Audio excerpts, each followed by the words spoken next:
Assalamualaikum warahmatullahi wabarakatuh. Nama saya Nabila Melinda Sari dengan NIM 2411016068. Di sini saya akan menjelaskan terkait kebijakan KRIS. Jadi KRIS adalah kelas rawat inap standar yang merupakan kebijakan dari penyelenggaraan JKN melalui BPJS Kesehatan. Kebijakan ini nantinya akan menggantikan klaster atau kelas 1, 2, dan 3 dalam BPJS Kesehatan. Rancangan kebijakan KRIS ini bertujuan untuk menjalankan prinsip asuransi dan prinsip ekuitas agar seluruh peserta mendapatkan manfaat dalam pemeliharaan dan perlindungan kesehatan sesuai dengan kebutuhan dasar kesehatan dalam program Jaminan Kesehatan Nasional. Adapun undang-undang yang melandasi kebijakan KRIS, yang pertama itu Undang-Undang Nomor 40 Tahun 2004, Pasal 19 Ayat 1 dan Pasal 23 Ayat 4. Yang kedua, Peraturan Presiden Nomor 64 Tahun 2020 tentang perubahan kedua atas Perpres 82 2018 tentang Jaminan Kesehatan Pasal 54A dan Pasal 54B.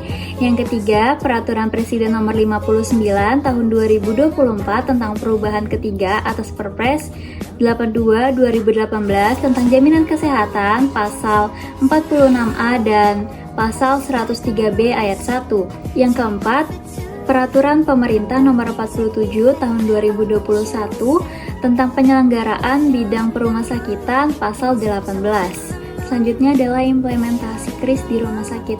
Jadi KRIS ini memiliki 12 kriteria yang rumah sakit harus memenuhi kriteria ini.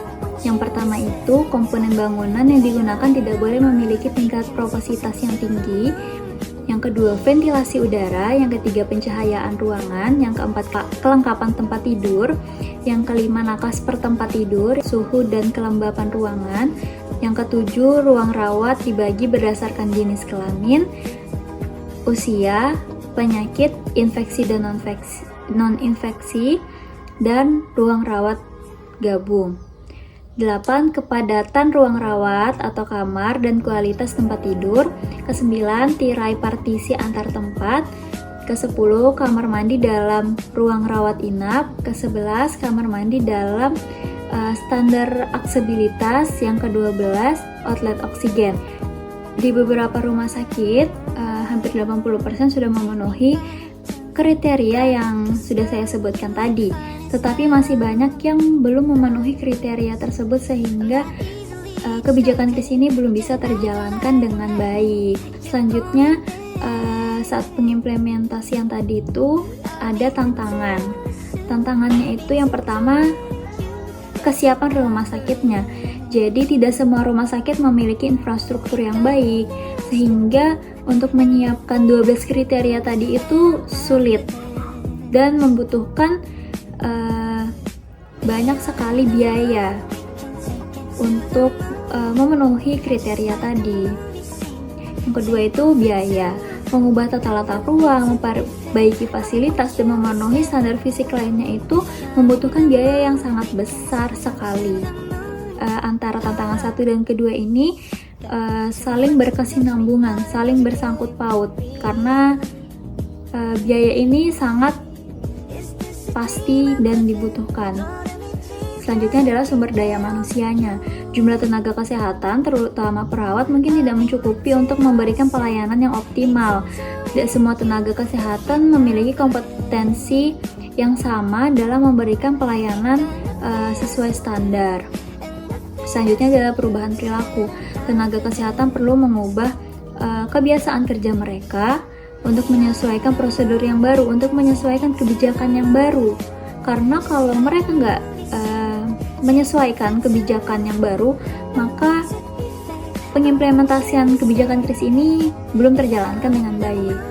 Terus juga masyarakat juga harus menyesuaikan dirinya terhadap kebijakan ini, karena kalau dari masyarakatnya aja juga susah, pasti kebijakan KRIS ini belum bisa terjalankan dengan baik, karena harus adanya dua belah pihak yang saling paham tentang kebijakan ini, sehingga kebijakan ini dapat berjalan dengan lancar dan baik gitu.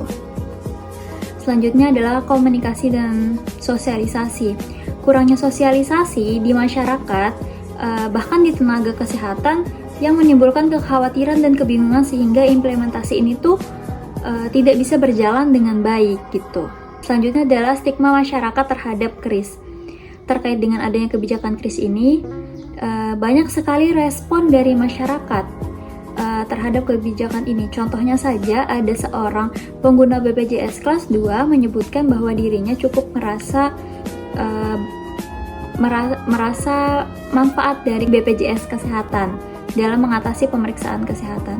Namun dengan kebijakan kris ini semestinya diimbangi pula dengan penyesuaian sebesar iurannya agar tidak ada pengguna yang merasa dirugikan dari kelas tertentu terkait dengan keberlakuan kebijakan kris ini.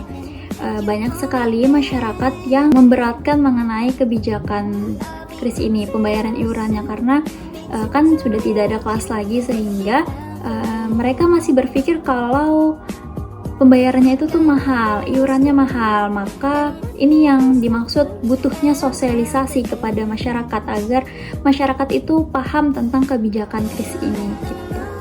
Jadi kesimpulan saya, kebijakan kris ini memang harus diadakannya sosialisasi agar semua masyarakat, semua tenaga kesehatan tahu tentang kebijakan kris ini. Nggak cuman orang-orang yang tahu materi tentang kebijakan ini saja, karena perlu kita ketahui bahwa setiap masyarakat itu banyak sekali yang acuh tak acuh tentang kebijakan ini, dan kalau memang nggak dikasih tahu itu pasti bakal susah gitu. Jadi sejauh ini kita harus mensosialisasikan kebijakan kris ini agar bisa berjalan dengan baik dan lancar. Itu saja yang bisa dapat saya sampaikan di video kali ini. Kurang dan lebihnya mohon maaf. Wassalamualaikum warahmatullahi wabarakatuh.